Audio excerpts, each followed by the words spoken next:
everybody, ketemu lagi bareng Mbak Yu di podcast Suka-Suka part kelima. Ini sepertinya bakal 2 part lagi, tapi semoga jadinya 1 part karena akhir pekan depan kita akan memulai paruh kedua musim di Silverstone. Jadi kita akan membahas gosip terpanas selama 2 hari terakhir gua nggak podcast colongan. Jadi seperti biasa, buat member premium ini adalah beberapa yang jadi podcast colongan punya bahan, tetapi akan ada tambahan karena kemarin gua nggak podcast colongan. So, yang pertama kita bahas adalah soal Raul Fernandez akhirnya resmi diumumkan perpanjangan dengan Aprilia Trackhouse hingga tahun 2026, jadi 2 tahun. Ini sebenarnya bukan hal yang mengagetkan buat gue karena dari kota America's GP itu gue udah tahu bahwa Justin Marks ini sayang banget sama Raul Fernandez. Karena waktu itu dia dibawain kue yang sampai gue pikir perasaan Raul Fernandez gak ulang tahun deh. Ternyata itu dikasih kuenya kue perayaan, gue lupa GP keberapa ya, ke 100 ke 50 gitu. Itu dirayain sama Justin Marks di kota. Jadi kalau gue pikir oh ya ini dia memang adalah anak kesayangannya Justin Marks, dan menurut gue performa dia juga layak untuk itu.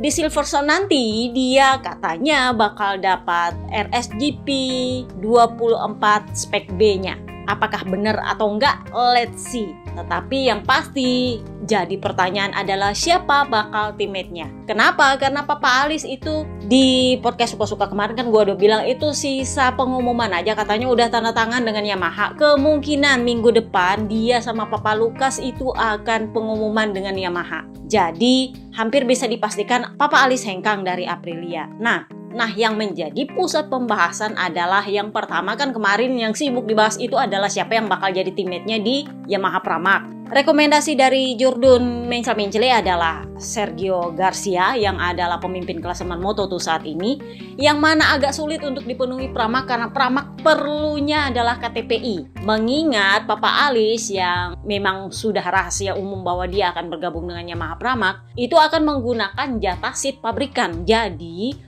Pramac hanya menyediakan jatah seat satelit mereka untuk rider KTPI. Beda cerita kalau misalnya di Gia yang bergabung. Kalau di Gia yang bergabung maka dia akan pakai jatah seat satelit, Garcia bisa masuk. Itu sih intinya. Cuman karena di Gia gagal, nah ini nanti kita akan bahas juga. Cuman karena di Gia gagal, jadinya ya Pramac bilang no, kita nggak bisa, harus KTPI karena kami punya sponsor di sini yang harus kami penuhi klausulnya. Karena udah terlanjur perpanjangan kontrak kan kemarin di Mugello, ketika mereka berpikir mereka akan perpanjangan dengan Ducati, nggak taunya gagal, dan ya karena sudah terlanjur tanda tangan klausul kontrak mau nggak mau, mereka harus memenuhi apa yang diinginkan oleh Prima. Meskipun itu bukanlah rider KTPI yang mungkin difavoritkan oleh Prima untuk bisa bergabung karena mereka udah pindah dari Ducati. Tony Arbolino sempat menjadi nama di atas kertas. Tetapi masalahnya adalah Snektaro bilang bisa nggak ada pilihan lain, rider yang lebih kompetitif dan lebih masuk akal menurut dia untuk membantu pengembangan, karena secara klasemen di Moto2, Tony Arbolino ya nggak sebagus Garcia karena kan dia pendukung utamanya Garcia nih ceritanya. Jadilah Enea Bastianini dan kepala krunya tahun depan yang juga mantan kepala krunya di Gresini kemarin, Giri Boula, itu menjadi tawaran terbaiknya Pramac. Sayangnya Enea menolak. Enea memang kuncinya adalah Giri Boula. Kalau Giri Boula pindah, dia akan pindah. Masalahnya adalah Giri Boula juga punya kontrak dengan KTM yang meskipun Yamaha rela untuk membayarkan penaltinya, Giri Boulanya nggak mau. Jadi Enea juga nggak mau. Bahkan ketika Neil Hudson yang kemarin di podcast Suka-Suka yang kemarin itu bilang bahwa papa kembar itu masuk ke Honda gara-gara duit doang, itu sempat menuding bahwa Enea itu ke KTM karena panik. Padahal ternyata Enea bilang, gua ke KTM bukan karena panik, tapi karena ada Giri Boula di sana. Nah, karena Enea menolak, kembali lagi lah nama Tony Arbolino masuk dalam list. Yang menjadi pirtinyiin idilih siapa yang akan menjadi teammate-nya Raul Fernandez tahun depan. Nama yang santer disebutkan dari pertengahan musim itu adalah Joe Roberts. Ini bahkan sudah ada dari Jerez ya, dia menang kemarin. Lemang ding. Waktu dia menang itu sudah ada namanya di situ. Dan memang di jeda libur musim panas, Max Biaggi itu ke Amerika ngetrek pakai Aprilianya di Laguna Seca itu bareng Joe Roberts. Jadi gosip berhembus sepoi-sepoi, mereka sudah mulai membicarakan prakontrak. Belum prakontrak, baru membicarakan prakontraknya. Kenapa? Karena Max Biaggi ini adalah BA-nya Aprilia.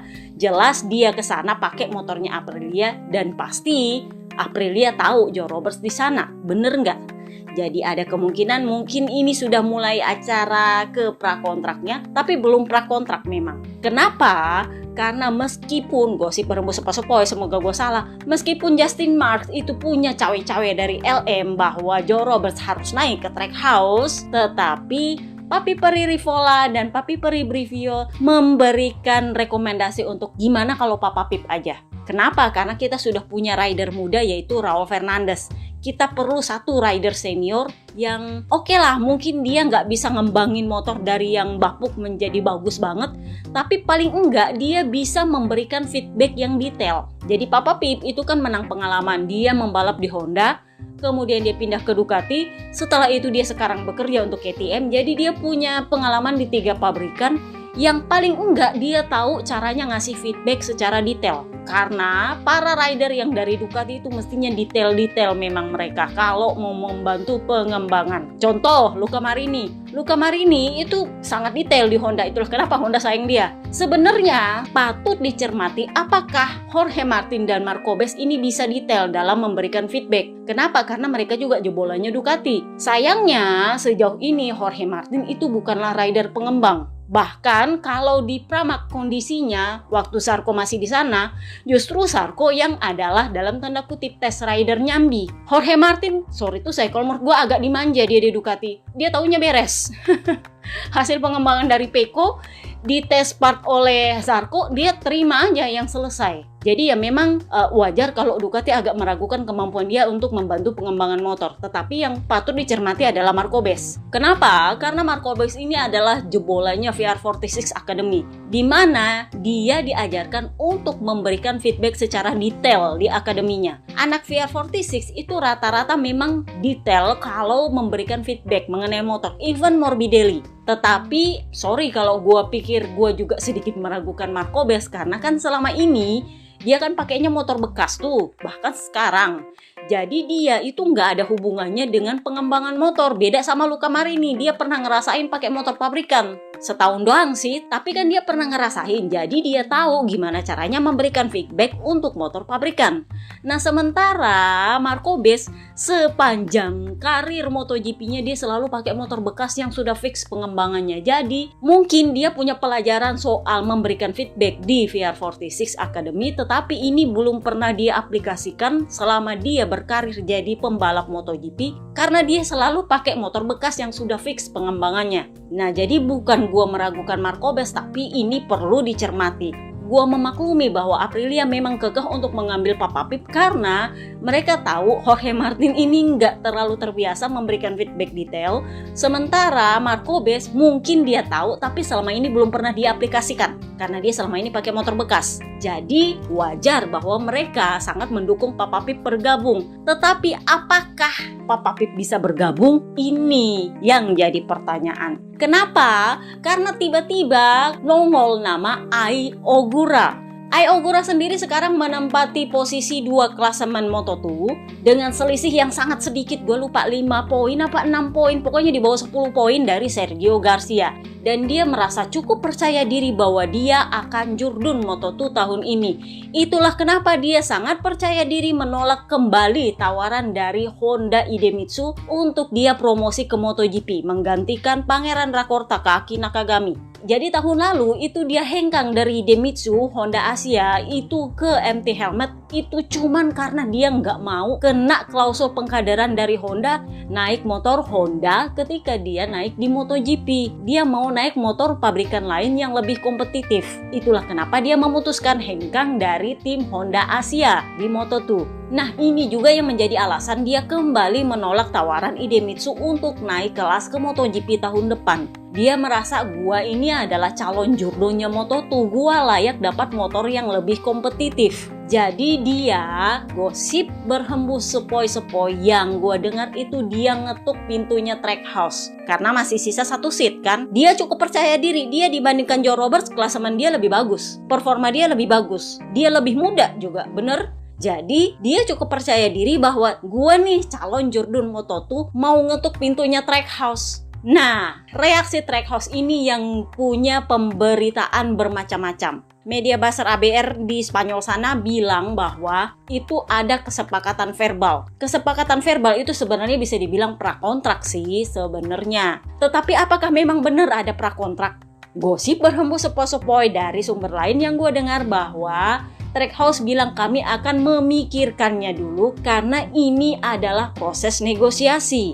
Kami punya banyak opsi dan ini akan dikontrak langsung oleh Aprilia sehingga kami juga perlu masukan dari Aprilia.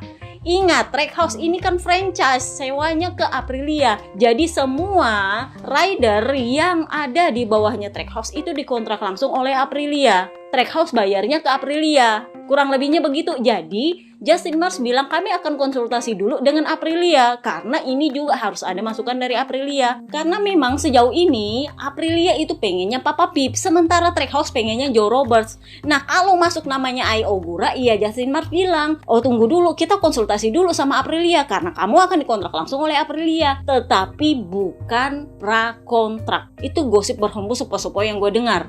Jurno ABR lain yang antenanya lumayan tinggi, ini adalah Jurno yang tahun lalu itu melemparkan isu bahwa dia sangat yakin bahwa Honda itu sudah mengontrak Fermin Aldegar untuk 2 tahun. 2 tahun apa 4 tahun, gue lupa. Itu kan jatuhnya hoax karena ternyata nggak begitu ceritanya. Tapi waktu itu dia yakin banget. Nah, orang ini juga ditanyain tuh, bener nggak gosip ini soal Ai Ogura? Tahu nggak dia bilang apa? Sejujurnya saya perlu info lebih soal ini karena saya benar-benar nggak punya bayangan dari mana gosip ini berasal. Itu dia yang bilang loh, padahal kemarin dia cukup yakin soal Fermin Aldegar dikontrak oleh Honda. Dia juga yang buang isu soal Marc Marquez ketuk pintunya KTM di Sachsenring tahun lalu. Nah sekarang ketika kita tanya soal Ai Ogura, dia bilang saya perlu info lebih. Karena jujur ini nggak ada di meja saya, ini barang tiba-tiba aja nongol dari media buzzer sebelah sana. Padahal dia juga jurnal ABR. Nah sementara jurnal Jepang, dia bukan ABR sih, tapi memang dia adalah jurnal Jepang, semacam jurnal rekanan lah dari para jurnal MotoGP di Eropa. Itu bilang, di tengah kabar bahwa Ai Ogura punya hubungan dengan Trackhouse, ternyata Ai Oguranya sendiri lagi liburan, lagi mancing sama teman-temannya. Seolah-olah ini kabar dia nggak denger. Jadi bahkan Jorno Jepang juga bingung. Nah, ada itu Jorno ABR Indonesia yang tiba-tiba ganti narasi. Dari atas sana narasinya adalah Ai Ogura punya hubungan dengan Trackhouse. Artinya Ai Ogura menghubungi Trackhouse. Tapi begitu sampai di dia ganti narasinya. Trackhouse mengincar Ai Ogura. Dari mananya Trackhouse mengincar Ai Ogura? Makanya gue bingung tuh, di pelintirnya sudah jauh sekali. Sementara media buzzer di atas sana yang jadi sumber pertama ini viral itu bilang bahwa Ai Ogura itu terhubung dengan Trackhouse dan punya kesepakatan verbal meskipun kontraknya belum difinalisasi. Nah, dari santernya isu ini beberapa pengamat bilang ini kalau sampai terjadi ini benar-benar plot twist yang pastinya akan menambah nyinyi dari para publik KTPA. Kenapa? Karena tahun depan Liberty Media itu akan memiliki secara penuh 86% sahamnya Dorna MotoGP dan mereka emang mengincar pasarnya Amerika. Jadi Joe Roberts itu sangat penting untuk dinaikkan ke MotoGP. Jadi kalau misalnya Trackhouse nekat merekrut Ai Ogura, yang veto bukan cuma Aprilia, LM juga bakal veto itu, turun tangan karena mereka yang punya cawe-cawe soal Joe Roberts. Jadi ya kita lihatlah apakah Aprilia akan setuju dengan opsi Ai Ogura atau LM juga terpaksa setuju atau memang Trackhouse setuju atau memang nggak begitu ceritanya. Karena ini ceritanya sama persis dengan Papa Yohan yang beberapa bulan lalu digosipkan mengetuk pintunya Trackhouse. Dia itu loh punya 1 gelar Jurdun, dia sangat dekat dengan Papi Peri Brivio. Jadi apa yang kurang? Bahkan dengan segitu banyak dukungan dan punya 1 gelar Jurdun, itu Trackhouse nggak mau terima Papa Yohan. Jadi apa kabar Ai Ogura coba? Jadi ya beberapa pengamat meragukan kemungkinan ini terjadi, tapi ya mana tahu, namanya juga pasar kan. namanya juga plot twist, namanya juga negosiasi, mana tahu bisa jadi kan. Nah, ada yang tanya, kenapa Ai Ogura nggak ke Yamaha aja? Faktanya, dia ini terlalu tinggi harga dirinya. Bahkan untuk Honda yang sangat amat menyayangi dia, membesarkan dia, mengkader dia nggak mau. Cuman gara-gara bapuk. Lu pikir dia mau ke Yamaha yang bapuk juga? Makanya dia berani ketuk pintunya Trackhouse, karena dia tahu Trackhouse itu lebih kompetitif daripada KTM, lebih kompetitif dari Yamaha, apalagi dari Honda. Jadi ya menurut gua memang agak sulit Yamaha untuk merekrut Ai Ogura, meskipun itu adalah KTP akamsinya Yamaha. Mereka akan lebih memilih Manu Gonzalez yang adalah kader dari VR46 Master Camp. Jadi kalau mau bilang Ai Ogura atau Manu Gonzalez, mereka akan lebih memilih Manu Gonzalez sebenarnya. Atau Sergio Garcia lah sekalian. Karena itu kan rekomendasinya dari Snack Taro. Jadi gini, anak-anak Moto2 untuk tahun depan itu bukan perkara soal performa, tapi soal perkara jatah-jatahan sebenarnya. Kenapa? Karena KTPS itu kan sudah dijatah, diambil sama Vermen Ardegar. Sementara KTPI berarti bakalnya Tony Arbolino atau entahlah mungkin Celestino Vietti kalau tiba-tiba Tony Arbolino nggak jadi lagi kan. Dan KTPJ memang jalurnya adalah ke Idemitsu LCR. Lu lihat itu Takaki Nakagami bisa nggak pindah? Nggak bisa. Sebagus-bagusnya dia podium dan segala macam nggak bisa. Well, kalau kalian bilang di MotoGP itu nggak ada strata, nyatanya memang ada strata di sana. Jadi kita lihat apakah keputusan Ai Ogura menolak tawaran dari Idemitsu Honda untuk bergabung dengan LCR ini adalah sebuah blunder atau enggak. Kenapa? Karena ini adalah kali keduanya Idemitsu menawari Ai Ogura seat di MotoGP. Takaki Nakagami sebenarnya sudah ikhlas dia akan didepak sebenarnya. Dia kemarin pulang ke Jepang itu untuk membicarakan kontraknya. Lucio Cesinello, bosnya LCR, memang pengennya Takaki Nakagami tetap diperpanjang, tetapi dia sadar bahwa ini adalah keputusannya Idemitsu. Karena menurut dia, Honda ini sekarang lagi butuh rider-rider yang bisa membantu pengembangan. Tapi performanya Ai Ogura itu memang sudah sangat layak untuk naik ke MotoGP. Jadi Cesinello udah bilang itu keputusannya Idemitsu sih, tapi kalau saya pengennya Takaki Nakagami tetap. Nah, Takaki Nakagami kemarin pulang dari Jepang, dia balik kembali ke Spanyol dengan muka sumringah. Artinya, dia kemungkinan sudah perpanjang lagi dengan LCR Idemitsu. Karena kan Ai Ogura katanya menolak si tawaran Idemitsu. Tapi apakah benar-benar menolak atau enggak ya kita lihat nanti kepastiannya dari LCR Idemitsu. Nah, kita pindahlah ke Papa Pip. Papa Pip itu meskipun kemarin dia sudah bilang bahwa ya kalau ini sudah berakhir ya berakhir. Jadi test rider memang bisa menjadi opsi, tapi saya masih ingin melanjutkan karir saya sebagai pembalap penuh di MotoGP. Pada akhirnya dia harus ikhlas ketika masalah performa dibawa ke atas meja. Karena kan ini yang dibahas oleh Trackhouse katanya untuk menolak Papa Pip di Aprilia. Karena menurut dia kalau soal performa Joe Roberts itu lebih impresif daripada Papa Pip. Jadi Papa Pip juga ngerti. Jadi dia bilang, iya terus terang saya cukup mengerti bahwa di MotoGP itu nggak ada yang namanya adil.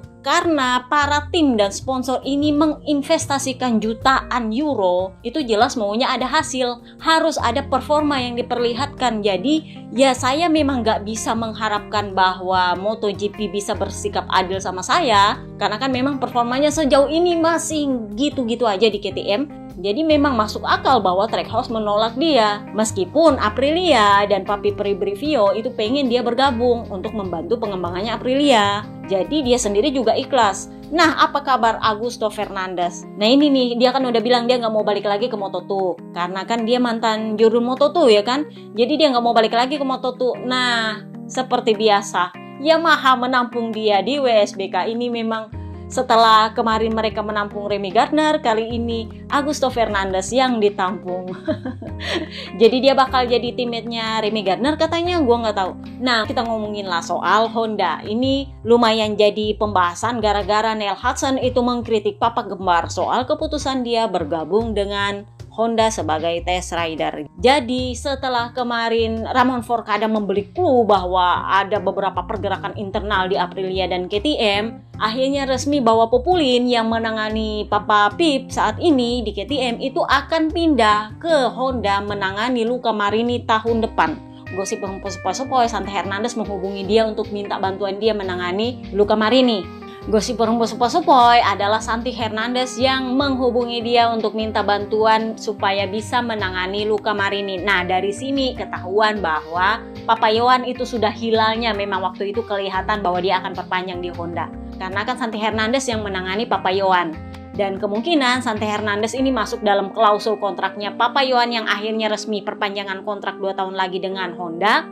Jadi Pupulina yang dipanggil untuk menangani Luca Marini. Sebenarnya kan Luca Marini ditangani oleh Guidotti yang menangani Papa Yohan sebelum Santi Hernandez. Tetapi oleh Santi Hernandez dipanggillah Pupulin untuk bergabung untuk menangani Luca Marini. Nah, sementara Papa Kembar sudah gue bilang ini ngajak kru dia nih dari Aprilia. Jadi dia akan membawa Antonio Gimenez, kepala kru dia yang di Aprilia saat ini, itu akan jadi kepala kru dia di tim tes Honda. Gue bilang dia ini punya tim yang terpisah dari Bridle. Jadi dia akan bergabung kemungkinan dengan beberapa teknisi. Honda dengan senang hati menerima karena mereka sangat butuh kru-kru dari Eropa.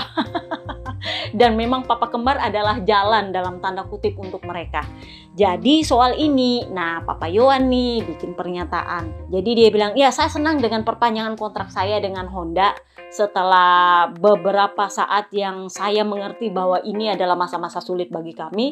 Tetapi saya percaya bahwa akan ada waktunya nanti kita bisa kembali ke puncak bersama-sama. Saya percaya dengan proyek ini. Dan mengenai Alex Espargaro, sejujurnya saya sangat senang dia bergabung. Jadi dia mau membantah pernyataannya Giorno ABR, Neil Hudson, yang bilang bahwa Honda gak senang dia bergabung dengan temperamennya dia seperti itu. Justru Papa Yohan membela Papa Kembar. Jadi dia bilang, Alex Espargaro adalah figur yang kami butuhkan. Kenapa? Karena dia bisa menjadi agresif kalau itu diperlukan. Kan memang Papa Kembar ini temperamen kan. Kan udah gue bilang dari dulu-dulu bahwa para rider Honda ini senang dia bergabung karena cuman dia itu yang bisa marah-marah ke kru dan para insinyur tanpa dapat SP. Karena dia tugasnya adalah test rider. Karena Luca Marini kan lu tahu karakternya tuh paling nggak pernah marah-marah. Apalagi Takaki Nakagami itu paling nggak pernah bisa marah karena dia adalah orang Jepang yang sangat mengerti soal sopan santun. Sementara Johan Zarco itu lebih suka menutup mulutnya untuk lebih berpikir soal dia punya tugas daripada mengkritik. Papa Yohan sudah pernah mengkritik, ujung-ujungnya kena SP. Jadi menurut Papa Yohan, kalau ada yang mau mengkritik Honda soal mesinnya, soal apanya, itu adalah tugasnya Papa Kembar. Jadi dia bilang, Alex Espargaro itu cocok di sana. Karena dia bisa agresif kalau dia merasa dia harus agresif. Dan itulah yang diperlukan sekarang. Kami harus agresif dalam memberikan feedback agar motor ini berkembang secepat mungkin. Figur Alex Espargaro adalah figur yang menurut saya tepat karena saya tahu pekerjaan yang sudah dia lakukan di Suzuki dan sekarang di Aprilia. Jadi dia adalah sosok yang tepat bagi kami untuk bisa membuat perkembangan ini berjalan lebih cepat lagi. Luca Marini sendiri mengakui bahwa kondisi mesin yang dia pakai saat ini itu bahkan sebuah langkah mundur dibanding dengan mesin yang dia uji pertama kali di Valencia. Masih ingat ketika tes Valencia dia P4 kalau nggak salah waktu itu beda jauh loh dengan yang sekarang. Itu kalau mau jujur itu lebih baik daripada motor yang sekarang. Bahkan dari motor tahun lalu, motor 2023, karena kan dia sering tes private sehingga dia bisa punya banyak motor untuk dibandingkan. Jadi dia bilang bahkan dari motor tahun lalu pun ini adalah sebuah langkah mundur. Jadi kami memang sempat tersesat di awal musim ini. Nah, itulah kenapa Honda tahun depan, Gosip Perumbu Sepoi itu akan menyerahkan pengembangan ke Luca Marini. Karena ternyata Papa Yohan terbukti bikin pengembangan ini amburadul di awal musim. Jadi, syukurnya di Sachsenring kemarin yang adalah hasil terbaik kami bisa mengkonfirmasi bahwa oh ini sudah ada di jalan yang benar. Kami sudah kembali ke jalurnya dan kami harap di Silverstone nanti kami sudah bisa mencari dasar yang baru untuk pengembangan yang lebih baik. Papi Peripuik sendiri bilang, sejujurnya kami sekarang ini sudah tahu apa kelemahan kami. Kami tahu apa penyebabnya, kami tahu detailnya di mana. Masalahnya adalah kami belum 100% yakin apa solusinya. Jadi solusi 1 sudah dicoba, solusi 2 sudah dicoba, ternyata masih belum kena. Jadi mereka lagi memikirkan apakah harus ada gabungan solusi atau gabungan parameter untuk bisa menjadikan ini pengembangan berjalan dengan baik. Solusinya bisa bekerja, kurang lebihnya sih seperti itu. Jadi Papi Peripuik bilang, ya nanti di paruh musim kedua kami berencana membawa sebuah part baru yang menurut kami cukup besar dampaknya, dan kami harap itu akan menjadi sebuah perubahan baik yang signifikan. Meskipun kami tidak bisa mengerti sesignifikan apa, sebesar apa perubahannya. Tetapi kami mengharapkan ada perubahan signifikan dari part baru ini. Sejauh ini Luca Marini bilang belum ada tanda-tanda apakah akan ada part baru di Silverstone. Tetapi Papi Peripuik bilang kemungkinan setelah Silverstone baru datang itu part baru. Jadi kita lihatlah nanti apakah bisa atau enggak. Nah, selanjutnya kita bahaslah soal World Ducati Week 2024. Ini nih rame banget nih kemarin dibahas. Sempat ada yang bilang kenapa World Ducati Week tahun ini lebih rame daripada sebelum-sebelumnya. Berarti kalian adalah fans yang baru nongol atau memang nggak pernah dapat info. World Ducati Week ini sudah diadakan bertahun-tahun lalu. Itu diadakan 2 tahun sekali. Masih ingat kalau kalian udah ngintil gue lama, gue pernah bilang bahwa Jorge Lorenzo punya perpanjangan itu sempat diveto oleh Ducatisti itu di World Ducati Week 2018. Itulah kenapa gue bilang Ducatisti itu kalau ada ABR bilang mereka ini bukanlah fans Ducati dan adalah fans sampah, oh no, mereka itu adalah fans sejatinya pabrikan Ducati. Mau jelek mau bagus, bahkan ketika mereka masih bapuk-bapuknya Ducatisti itu udah ada. Ada yang bilang oh sekarang itu rame karena Marc Marquez. Enggak, terus terang yang bikin rame itu adalah 1 Iannone, kedua karena Ducati itu punya gelar Jurdun back to back di 2 kelas, WSBK dan MotoGP. Itu yang bikin World Ducati Week tahun ini sangat rame. Terakhir kali dibikin kan tahun 2022, di mana Pecco Bagnaia itu masih ketinggalan 10 poin dari Quartararo di tengah musim. Jadi waktu itu dia sendiri belum yakin dia bakal Jurdun, karena masih ketinggalan jauh, 90 poin loh.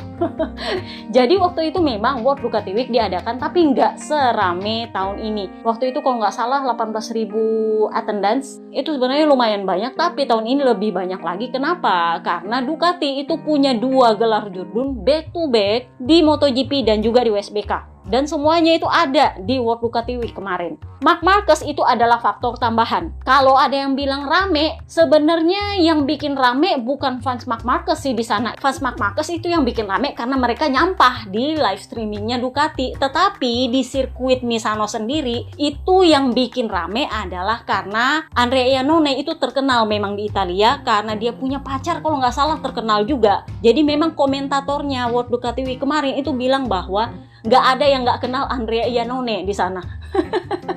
Semua orang tahu dia. Nah, sementara Pecco Bagnaia juga jurdunnya Ducati back to back 2 tahun berturut-turut. Sama dengan Alvaro Bautista. Jadi semuanya ngumpul di sana. Kalau mau dibilang apakah fans Marc Marquez yang bikin penuh? Ada fans Marc Marquez di sana tapi nggak bikin penuh.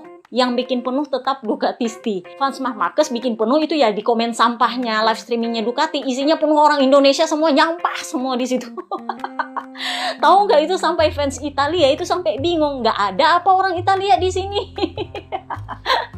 Karena ini sebenarnya adalah live streamingnya orang Italia, cuman karena ya fansnya Marc Marquez bikin sampah di situ, nggak tahu apa semua dibilang. Gua aja langsung matiin itu chat karena mengganggu banget. Jadi kenapa World Ducati Week tahun ini lebih rame? Karena mereka sudah punya 2 jurdun berturut-turut di 2 kelas sekalian. Jadi ya wajar fansnya mereka makin banyak. Nah, di sana ada Jorge Martin dan tentu saja tim Pramac. Jadi kalau untuk Pramac ini adalah World Ducati Week terakhir mereka bersama Ducati.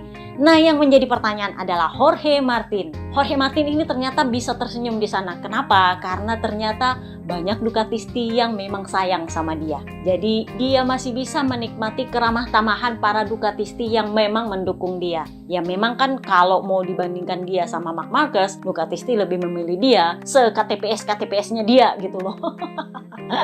Jadi Jorge Martin bilang, saya senang ada di World Ducati Week tahun ini. Kenapa? Karena kali ini terasanya berbeda. Mungkin karena saat ini Ducati adalah motor paling sukses di track. Ketika saya baru bergabung menjadi rookie beberapa tahun lalu, Ducati ini masih motor yang kurang kompetitif, yang belum apa-apa. Dan sekarang motor ini ada sebagai motor terbaik di track.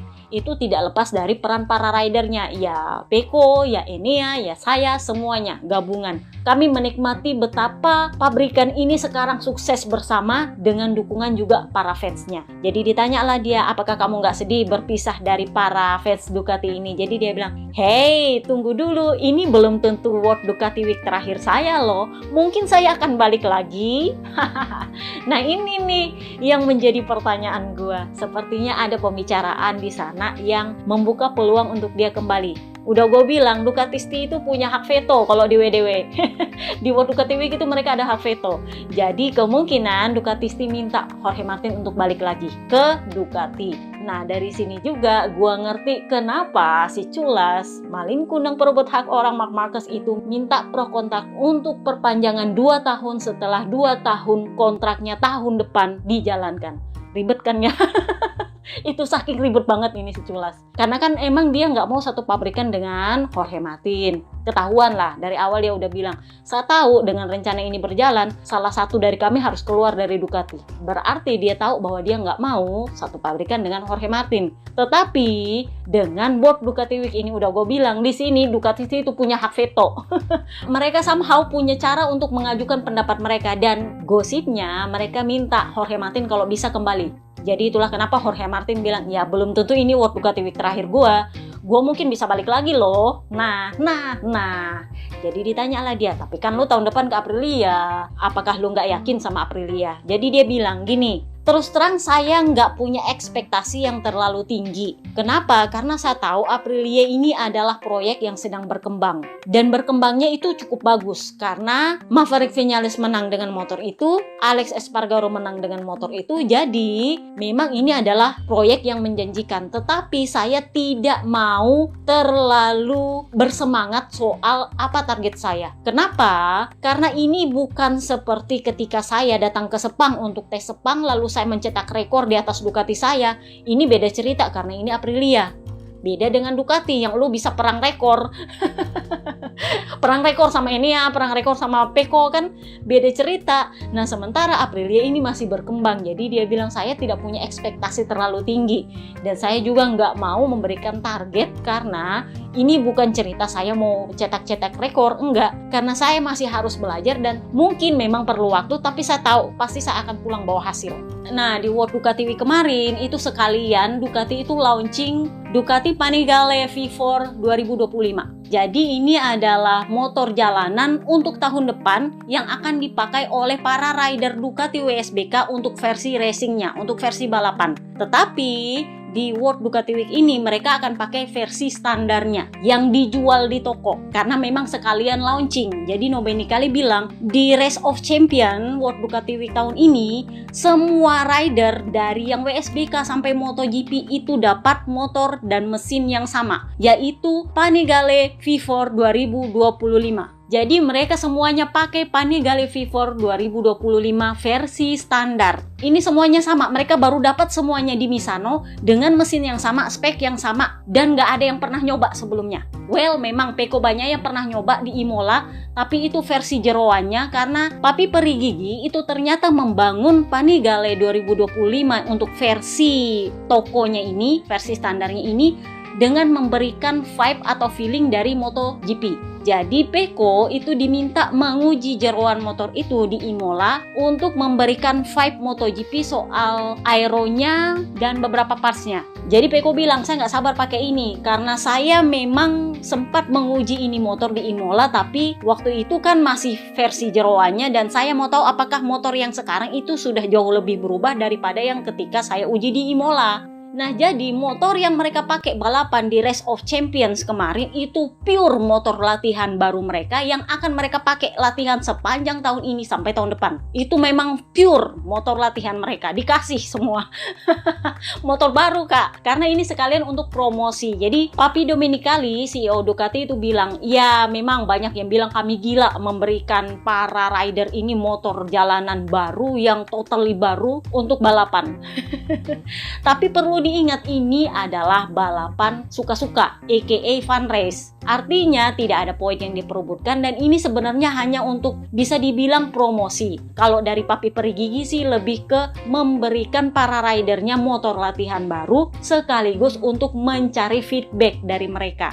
Karena kan ini motor versi jalanan nih, belum ada versi balapan untuk tahun depan yang akan dipakai. Ya mungkin Alvaro Bautista kalau perpanjang ya dia yang akan pakai tahun depan. Itu belum ada versi balapannya untuk tahun depan. Ini masih versi standar untuk dijual di toko. Jadi Papi Peri Gigi memang sengaja ngasih ini motor ke para rider sebenarnya di WDW ini untuk latihan. Untuk dapat feedback juga sekalian, perlu apanya gimana mau ditingkatkan supaya ketika tahun depan dipakai untuk balapan di WSBK, ini motor sudah siap dengan masukan dari sekian banyak rider yang pakai balapan di Race of Champions kemarin. Itulah kenapa Dominicali bilang, iya bisa dibilang kami gila, karena kami memberikan motor yang pure baru, yang baru 2 hari mereka pakai, itu langsung untuk balapan. Jadi dari sini semua rider yang balapan itu dapat motor yang sama, dapat perlakuan yang sama, dapat masa adaptasi yang sama. Jadi nggak ada yang ngeles soal, oh dia lebih lama di Ducati, oh dia ini beda mesinnya, oh dia ini beda motornya. No, fansnya Marc Marquez tuh kan suka gitu alasannya. Marc Marquez tuh beda motor tuh sama Pecco. Pecco itu kan sudah duluan di Ducati, gini gitu. Nah, untuk Race of Champion di WDW tahun ini semuanya sama, dapat motor baru 2 hari lalu, speknya sama, nggak ada yang beda. Jadi nggak ada yang ngeles soal beda motor, soal masa adaptasi yang beda, ada yang lebih senior atau enggak, semuanya sama. Dan akhirnya kan kelihatan siapa yang unggul, tetap King Pecco. Jadi Dominicali itu bilang, ya Pecco adalah Pecco, dia akan selalu seperti itu. Pecco sendiri kan dia menang, jadi dia bilang, ya sebenarnya sih saya nggak peduli soal gap, saya juga nggak peduli soal menang, karena saya kerjanya cuma nge-push aja. Pas saya nge-push, saya menang, ya sudah lah, yang penting saya senang. Karena dia tahu ini seperti balapan senang-senang aja, dia juga nggak mau terlalu serius. Dan memang Papi Peri Gigi memang agak concern soal itu ternyata. Jadi Papi Peri Gigi bilang, saya mengakui bahwa ini memang agak istimewa karena kami punya beberapa rider dengan karakter yang sedikit berbeda, tetapi saya sudah meminta kepada mereka untuk tidak terlalu serius, jangan terlalu tegang, karena ini cuman latihan mode balapan. Jadi kalau kalian ingat tes-tes resmi Michelin di luar balapan, itu kan ada sesi yang mode balapan. Nah, kurang lebihnya seperti itu di World Ducati Week ini.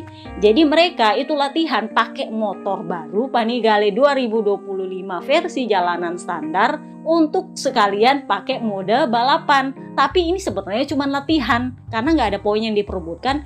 Dan Papi Peri Gigi bilang jangan sampai ada yang cedera, nggak usah membahayakan diri sendiri dan rider lain. Tapi para Marquez Brothers bikin kasus. Jadi sebenarnya ini adalah balapan ala sprint race yang cuma 10 lap sebenarnya. Dan karena ini cuma balapan suka-suka, jadinya kameranya juga tersedianya agak terbatas. Jorge Martin sendiri udah bilang, saya cuma mau main-main di sini, nggak mau serius. Itulah kenapa dia finishnya belakang. Dia sempat melebar lah, dia sempat kesini lah, kesana lah. Ini kan namanya juga cuma latihan mode balapan, nggak ada aturan sebenarnya. Jadi ada yang kena track limit, ada yang shortcut dan segala macam, nggak masalah. Tetapi para Marquez Brothers terlalu serius. Alex Marquez pertama, memang kalau nggak salah itu Marco Bez atau siapa ya? Sempat battle tuh sama Alvaro Bautista, terus nyeliplah si Alex Marquez. Gak taunya gimana ceritanya, Alvaro Bautista berhasil menyalip kembali. Nah, disitulah dia benturan dengan Alex Marquez. Untungnya Alex Marquez itu benturan setelah keluar tikungan, jadi mereka pas posisinya tegak, sehingga Alvaro Bautista memang melebar tapi nggak sampai crash karena memang posisinya motor udah mulai tegak. Jadi dia bisa mengendalikan motornya. Misilihnya idili Nicolo Bulega dengan kakaknya Marc Marquez. Nah ini yang memang jadi kontroversi. Sebenarnya ini nggak jadi kontroversi kalau si Culas itu nggak bersabda memfitnah Nicolo Bulega. Jadi gini, sapu jagat itu adalah jurusnya dia. Banyak yang bilang itu bukan serudukan, itu sapu jagat. Gini, sapu jagat itu adalah ketika rider nikung, dia akan nyelip dari bagian dalam dengan celah yang sekecil apapun untuk memaksa rider yang dia salip itu ada di sisi luar, sehingga mau nggak mau lu sentuhan, lu mau nggak mau crash, minimal melebar. Itu selalu seperti itu. Itu yang gue bilang sapu jagat. Dia selalu mengisi celah di bagian dalam, sekecil apapun itu sampai nggak ada sisa space-nya, dan itu mau nggak mau pasti ada kontak. Sekecil apapun pasti ada kontak. Entah itu bannya lah, entah apanya lah, pasti ada kontak. Kenapa? Karena space-nya mepet banget. Kalau pakai motor MotoGP, biasanya itu lu otomatis negakin motor, karena kan motor MotoGP lebih stabil. Sementara ini kan motor jalanan, Kak. Jelas lu susah untuk mengendalikan. Jadi sejak awal gue tahu dia itu sapu jagat. Nah, misalnya idilih Marc Marquez punya bicara ketika sampai di podium. Ditanyain dia tuh sama Papi Perigigi sama Papi Domenicali. Tahu nggak dia bilang apa? Oh, saya nggak tahu dia jatuh kenapa. Saya lihat dia jatuh, tapi saya nggak merasakan ada kontak. Jadi dia menuding bahwa Bulega itu sudah terjatuh sebelum dia mencoba menyalip. Itu yang pertama. Yang kedua, dia merasa nggak ada kontak. Tetapi yang paling penting adalah dia menuding bahwa Bulega itu terjatuh sebelum dia menyalip. Artinya, Bulega jatuh dengan kesalahannya dia sendiri. Artinya, Bulega punya bahasa tubuh ketika crash, marah-marah, itu sebenarnya diving. Itu tuduhannya Marc Marquez dengan bahasanya bahwa saya lihat Bulega jatuh. Dan gara-gara itu ABR itu menuding bahwa Bulega diving. Dia bilang, oh itu karena Bulega merasa ada Marc Marquez di belakang ngikutin dia, akhirnya dia jatuh sendiri, belum disalip udah jatuh. Padahal nggak begitu. Pada akhirnya Bulega sakit bahunya, dibawalah ke medis. Ditanyalah sama Papi Domenicali, itu kenapa? Bulega bilang, dia mengisi celah dengan manuvernya dan itu menyentuh saya. Memang itu sentuhan ringan, tapi ini motor jalanan, bukan motor balapan yang lebih stabil. Jelaslah dia crash. Untungnya Bulega nggak ada patah-patah, tapi dia langsung pulang. Dia nggak ikut lagi World Ducati Week punya rangkaian acara, karena dia memang nggak patah, tapi memar. Dan dia butuh istirahat lebih banyak supaya dia siap untuk balapan di paruh musim kedua WSBK. Dia ini adalah penantang gelarnya Toprak soalnya. Jadi bagi Papi Perigigi dia ini sangat berharga. Itulah kenapa Papi Perigigi langsung hilang kemarin. Dia tahu Marc Marquez ini bohong. Dia sangat tahu. Bedanya adalah Domenicali ngangguk-ngangguk aja. Itu kan bikin emosi para Ducatisti. Ngapain lo ngangguk-ngangguk, percaya aja.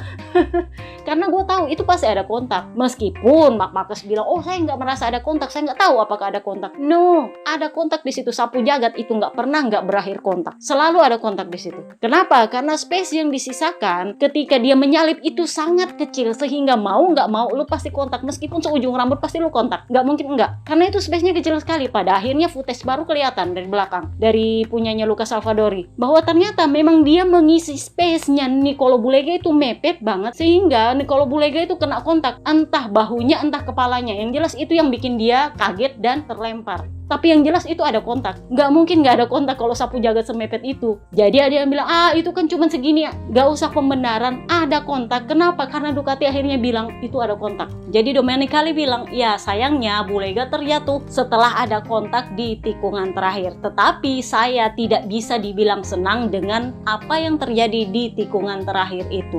Domenicali tahu bahwa memang itu ada kontak.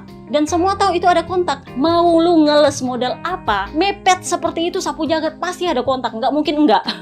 Nah, Marc Marquez akhirnya mengoreksi lagi pernyataannya dia. Waktu di podium dia bilang, oh ya saya lihat memang Nicolo Bulega jatuh. Tetapi setelah pernyataan Ducati bahwa ada kontak, dia mengoreksi pernyataannya. Jadi dia bilang, ya saya memang mendengar motor terjatuh, tapi saya tidak tahu apakah ada kontak atau tidak di situ. Saya sebenarnya mau ketemu dengan Nicolo Bulega untuk memberikan helm saya. Gue bingung itu apa hubungannya sama helm coba. Untuk memberikan helm saya sekaligus menanyakan apakah memang ada kontak di situ. Nicolo Bulega emang sudah bilang sama Domenicali, motornya dia nyentuh saya. Kalau nggak gitu ya nggak mungkin lah saya crash. Ngapain? Karena memang untuk sapu jagat semepet itu pasti ada kontak. Ditanyalah dia, kamu ngapain bikin manuver seperti itu? Jadi dia bilang, ya ini kan balapan dan balapannya kan cuma 10 lap. Ya ini kan adalah tikungan terakhir di lap terakhir dan di saat itu semua orang ada dalam limit. Ya ada kontak itu wajar. Ya kalian bisa lihat lah, Marcobes kan waktu di lap-lap pertama dia juga ada kontak. Jadi itu wajar karena semuanya dalam limit. Jadi wajar ada kontak dan untungnya Bulega nggak kenapa-kenapa. Maksud gue gini, ini bukan balapan MotoGP, Kak. Ngapain lu bahas semuanya dalam limit? Nggak ada pakai limit-limitan di sini. Ini cuma for fun. Nggak usah ngeyel, apalagi sampai bikin celaka orang. Karena memang Marcobes ada kontak karena itu kan lap pertama. Dan pada akhirnya dia berhasil menghindar, dia melebar. Karena dia tahu dia nggak akan bikin orang lain cilaka. Itu kan aturannya di World Ducati Week ini buat senang-senangan doang, bukan bikin cilaka orang, bikin manuver nggak jelas. Makanya gue bilang ini manuver yang nggak perlu. Kenapa? Karena lu lagi nggak memperebutkan poin. Ngapain lu ngeyel-ngeyelan di situ bikin celaka orang? Masalahnya adalah Bulega itu rider utamanya Ducati untuk di klasemen WSBK. Kalau dia kenapa-kenapa itu bikin emosi pasti papi peri gigi. Karena untuk bisa mengejar Toprak aja itu mereka sudah setengah mati loh sekarang. Jadi kalau sampai Bulega cedera itu lebih parah lagi, tahu nggak? Ducati sih itu ngamuk berat loh kemarin. Mau ada kontak atau nggak ada kontak, mau sengaja nggak sengaja, masalahnya adalah manuvernya. Itu manuver yang nggak perlu. Karena itu manuver memang lu perlukan kalau lu balapan di klasemen. Ini sebenarnya nggak salah kalau lu balapannya di MotoGP. Karena RD-nya emang nggak peduli. Kalau di WSBK itu kena penalti. Nah, misalnya ini kan fun race, latihan dengan mode balapan. Itu sebenarnya manuver yang nggak perlu di situ. Mau diapain? Lu dapat poin kagak, adanya malah nyelakain orang. Bener nggak sih? Jadi itu yang bikin Ducati sebel kemarin. Jadi banyak yang mengkritik Domenicali karena Domenicali itu berusaha memaklumi apa yang dilakukan oleh Marc Marquez dengan senyum-senyum, ngangguk-ngangguk dan mempercayai apa kata Marc Marquez. Padahal semua tahu itu ada kontak di situ. Dia percaya aja apa kata Marc Marquez. Oh ya, saya nggak tahu ada kontak, saya lihat dia crash duluan. Ya menurut lo. Jadi bukan perkara siapa yang salah, apakah ada kontak, apakah sengaja atau enggak, tapi perkara manuvernya. Manuver itu enggak perlu di situ karena ini cuman latihan dengan mode balapan. Jadi ABR bilang, ya namanya juga Marc Marquez, kalau nggak ada Marc Marquez nggak seru balapan. Hey, itu bukan balapan, ini fun race. Fun race nggak ada poin yang diperebutkan. Ini sebenarnya cuman latihan dalam mode balapan, pakai motor latihan. Bahkan untuk hal yang seperti itu pun, sudah dengan pakai sapu jagat pun, sesembahan lu masih kalah dari Pecco, bahkan masih kalah dari Andrea Iannone yang sudah didiskualifikasi dari MotoGP selama 4 tahun. Di saat yang sama gue berpikir bahwa Andrea Iannone ingin menunjukkan bahwa dia sebenarnya layak untuk MotoGP. Mungkin dia berusaha menunjukkan ke Yamaha bahwa dia layak untuk jadi pilihan. sih. Karena kan Pramac memang sebenarnya sayang sama dia, Campinotti suka sama dia. Jadi kemarin ketika dia meraih pole position di detik-detik terakhir mengalahkan Pecco Bagnaia, itu Domenicali itu senang banget. Oh ternyata ini motor bahkan untuk versi standar pun itu bisa lebih cepat 1 detik daripada WDW terakhir. Jadi itu yang bikin Domenicali, ini bahan promosi baru nih untuk motor gua nih untuk jualan. Oke, itu aja podcast kita kali ini. Sepertinya ini bakal cuma 1 part karena kita akan punya British GP di akhir pekan nanti. See you next time guys, bye bye.